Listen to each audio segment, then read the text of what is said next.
Ngayon ay uwi po tayo ngayon sa Ilango para bigyan natin ng rabbit.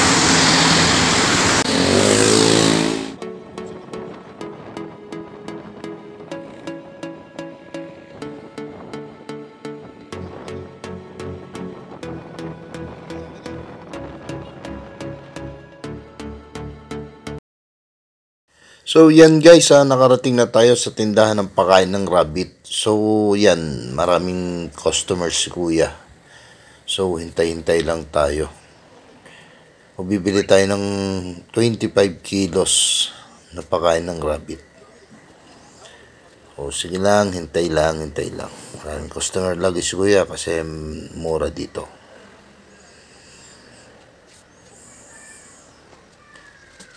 O yan. Meron nang nag-assist sa akin. So, siya yung taga-tagal ng pagkain ng rabbit. Tuto, dagdagan mo ha. Gawa ng sako.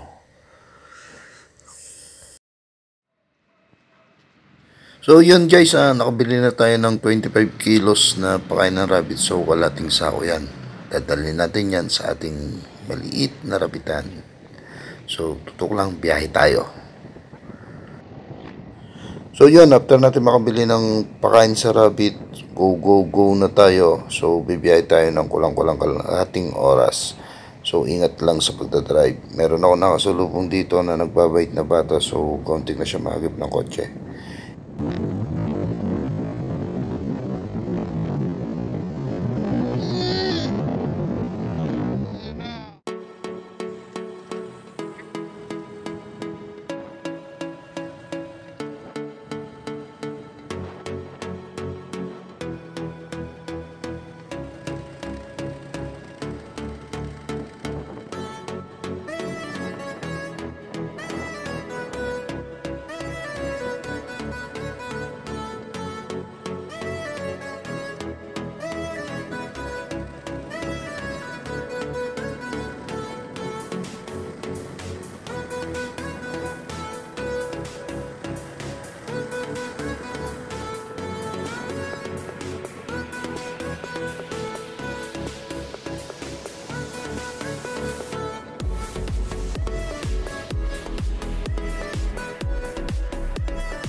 Tayo nakarating na rin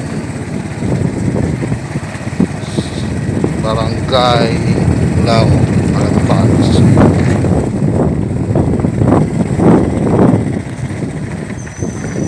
Ayan si tagabantay ko, nandiyan na.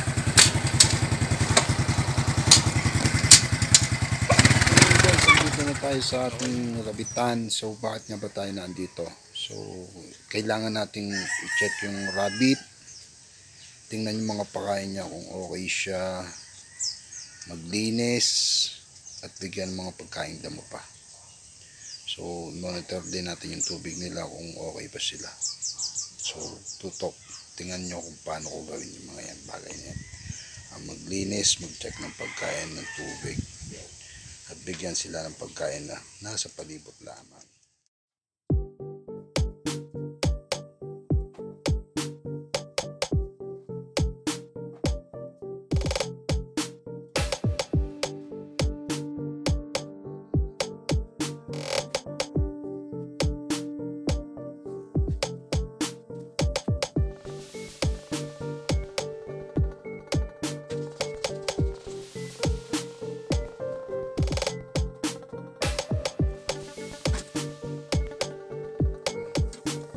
Tayo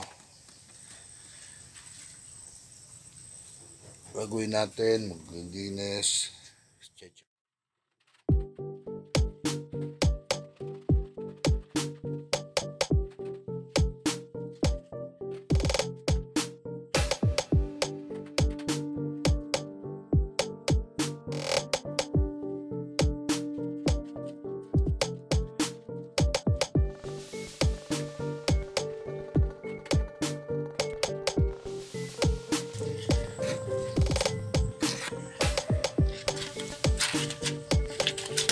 ganyan guys, kung napapansin nyo ay pinagtatanggal ko yung laman ng pakainan niya kasi tingnan nyo. Marami siya nung pino. So sinasala ko yan kasi hindi nila kinakain yung pino.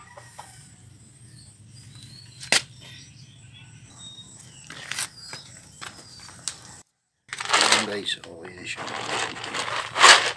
Kain na ulit.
So yun, isa sa mga dapat pang gawin natin ay yung maglinis at panatiliing malinis yung ating mga kulungan. So makakatulong siya para hindi magkasakit yung ating mga hayop at hindi siya maamoy. So kailangan lagi natin siya linisin, matik yan. Pag malinis ang ating kulungan, so maiiwasan natin magkasakit yung mga hayop nating alaga, and then yung mga lamok na tumitigil dyan, so may iwasan din natin yan. So isa yan sa dahilan kung bakit na-stress yung ating rabbit. Kapag marumi yung ating kulungan, so maraming mga insekto na pwede silang gambalain. So kailangan laging malinis ang ating kulungan.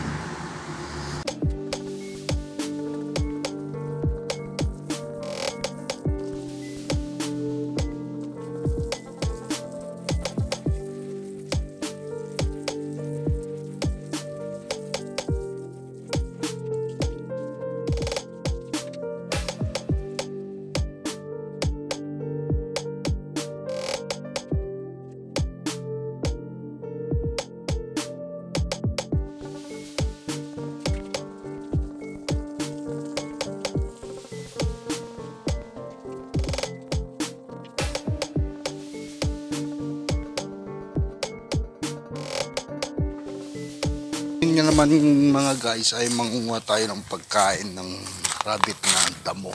So ano lang yung mga pwede dito sa mga paligid na makuha mo. So gaya ng saging, malunggay, saging at malunggay. So kailangan mo talaga rin magtanim para at least may makuha ng ka.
So yun guys, ito malunggay, lang ng saging. So mukhang sabit na yung ating mga alaga. Pakain tayo. Pakain na natin sila.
So yung guys, after na matapos lahat ng mga gawain dito, so babalik na uli kami.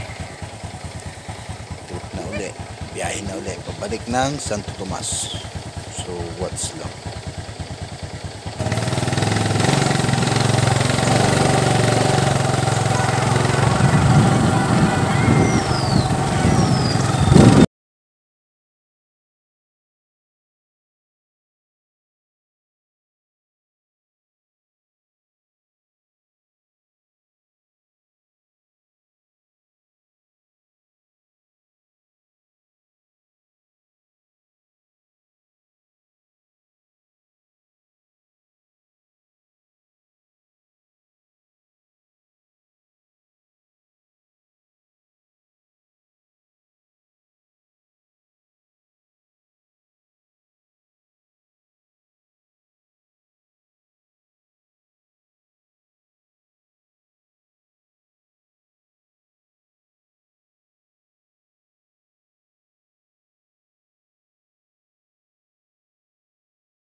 Tayo sa bahay natin, sa loob ng 4 na oras, so nagawa natin yung mga dapat gawin sa pag-aalaga ng rabbit. So nakapaglinis tayo, nakapagbigay ng pagkain, nakapagdala ng pagkain.